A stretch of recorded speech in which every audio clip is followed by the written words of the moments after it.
আসসালামু আলাইকুম। আশা করি সকলে ভালো আছেন। আলহামদুলিল্লাহ, আমিও ভালো আছি। 10 মিনিট স্কুলের পক্ষ থেকে সকলকে স্বাগতম। গণিত অষ্টম শ্রেণী অনুশ্রেণী 2.1। জালিম সাহেব পেনশনের টাকা পেয়ে 10 লক্ষ টাকার 3 মাস অন্তর মুনাফা ভিত্তিক 5 বছর মেয়াদী পেনশনার সঞ্চয়পত্র কিনলেন। বার্ষিক মুনাফা 12% হলে তিনি প্রথম কিস্তিতে অর্থাৎ প্রথম 3 মাস পর কত টাকা মুনাফা পাবেন? জামিল সাহেবের আসল বা পেনশনের পরিমাণ 10 লক্ষ টাকা, অর্থাৎ আসল পি সমান সমান কত? 10 লক্ষ টাকা। মুনাফার হার আর সমান সমান 12%, সমান সমান কত? 12/100। আমরা পার্সেন্ট উঠাই দিছি। 3×4=12, 4×25 কত?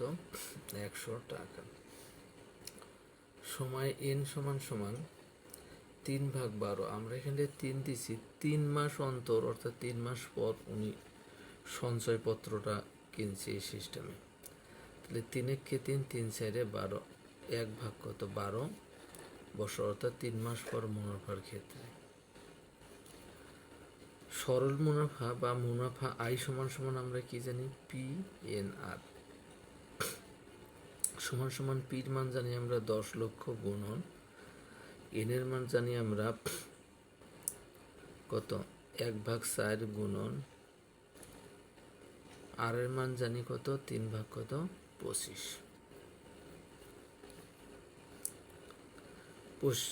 এখানে কি 4×4, 4×25 100, 1 2 3 4, 4টে শূন্য আমরা কেটে নিয়েছি। 25 আর 25 কাটা, 25×25 1 2 3 4। কত হলো? 3 দ্বারা যদি আমরা এখন একক গুণ করি কত হবে? 3, 3×3, কটা শূন্য? 4টা শূন্য, কত? 30,000 টাকা। অর্থাৎ ইনি প্রথম 3 মাসে উনি প্রতি 3 মাস অন্তর অন্তর ওনার যে পেনশন পাওয়ার কথা, ওই পেনশনটা প্রতি 3 মাসে উনি পাবে কত? 30,000 টাকা। সুতরাং প্রথম 3 মাসের মুনাফা কত হবে? 30,000 টাকা। উত্তর 30,000 টাকা।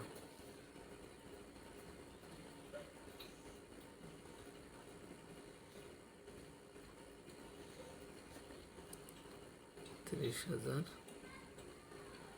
টাকা।